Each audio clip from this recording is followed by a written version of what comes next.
You can get selected with poor sleep, diet, and suboptimal training, but if you show up to selection with stress fractures or nagging injuries on day one, you are starting off with one foot in the grave. In this video, I will outline 6 tips to never get injured again. Number 1 is to stop looking for injuries. I have seen so many athletes paralyze their progress by constantly searching for injury symptoms, unnecessarily dialing back intensity, and nitpicking perfect form. This mindset leads to a cycle of anxiety and hypersensitivity to normal training stress and soreness, which ironically could increase your risk of real injury due to altered mechanics and reduced confidence. What so many overlook is that the human body is resilient, and even if you do experience an injury, your mindset is more important than you think. Studies have shown that athletes who focus on recovery and strengthening rather than the fear of re-injury and avoiding activity tend to recover faster and more fully. A prime example of the importance of the mind is that after a leg injury, especially in basketball players, it's common practice to use single leg hops, not just to test the injured leg's recovery, but also to build back confidence that the leg is fully recovered and that the previously dangerous ranges of motion are now safe. So change your mindset in your training to stop looking for injuries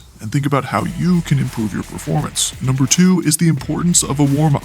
Believe it or not, in most cases, you don't need an intricate warm-up routine that hits every muscle with dynamic stretches and exercises. Warming up is about specificity. If you're gearing up for deadlifts, start with just the bar. Planning a run, start with an easy jog. The key here is warming up with the movement you're about to undertake in your workout. This method allows you to tune into your body, discerning what feels right and pinpointing any areas that may feel off. What you might find as you warm up is that a particular part of your body feels off. For instance, your lower back being tight before deadlifts. In this case, do some targeted myofascial release of the glutes and try hanging from pull-up bar. I'll discuss these more later, but if that gives you relief, you can get back into your exercise. Now, as you follow this warm-up approach over the course of weeks and months, you will build a repertoire of prehab work that can then inform the exercises you do in your workouts. And then you can begin developing a personalized warm-up routine. Now, is there anything wrong with the warm-up routine you found online? No, not necessarily. Just recognize it's not tailored to you, and many of the exercises you are doing are probably not worth your time.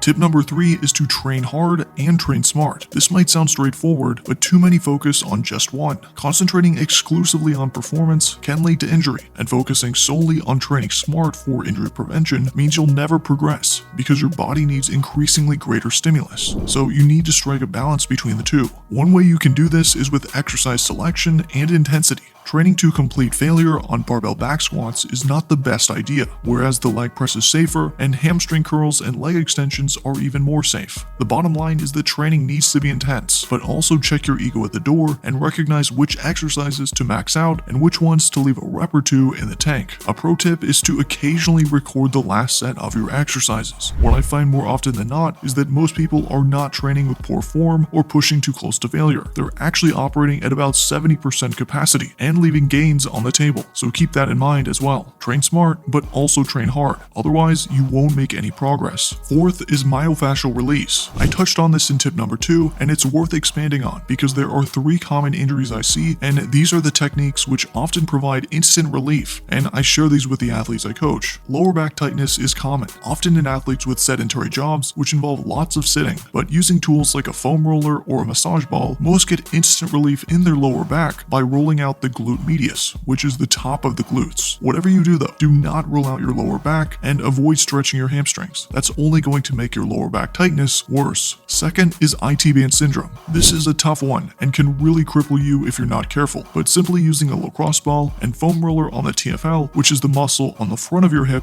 which connects to the lower leg via the IT band, can often release the tension which results in your lateral knee pain. 3rd is shoulder impingement and pain raising the arm overhead. The first technique is taking a lacrosse ball to your pecs to open up your chest and give your shoulders some more room to press without grinding up against other joints. My second and most valuable tip for this is to do the exercise demonstrated on the screen. This one has been a game changer for those dealing with shoulder pain, and I'll leave links to these techniques in the description. Number 5 is preventative exercises. I recommend you take a targeted approach here because there are dozens of exercises I could list off to avoid various types of injury, but if you did all of them, you wouldn't have time for regular training. So instead, first I'll share 2 principles everyone should apply, and then I'll share some exercises you should consider based on your specific specific needs. The first principle is balancing your pushing and pulling volume. Your pushing exercises train the front of your body, and your pulling train the rear. Keeping your volume in balance, or at least doing more pulling than pushing, will help prevent muscle imbalances that lead to a rolled forward shoulder posture and injuries. So for every set of pressing you do, ensure there's at least one corresponding set of a pulling exercise. The second principle is to moderate your running volume.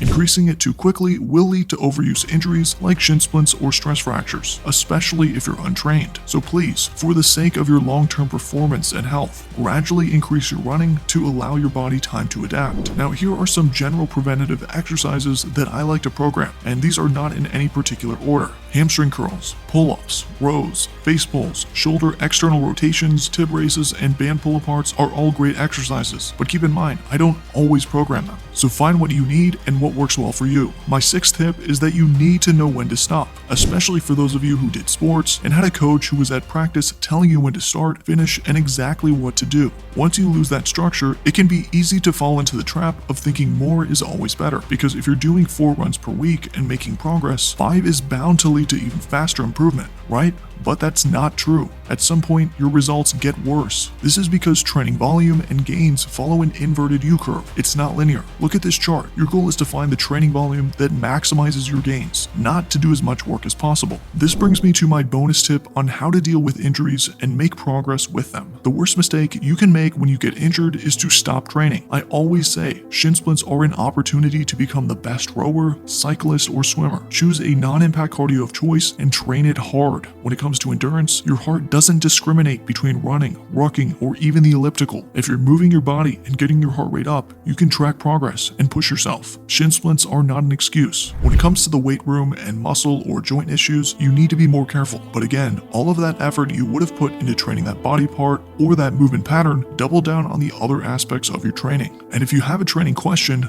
leave a comment on this video. And if you'd like to learn why size matters at Special Forces Assessment and Selection, click the video on the screen.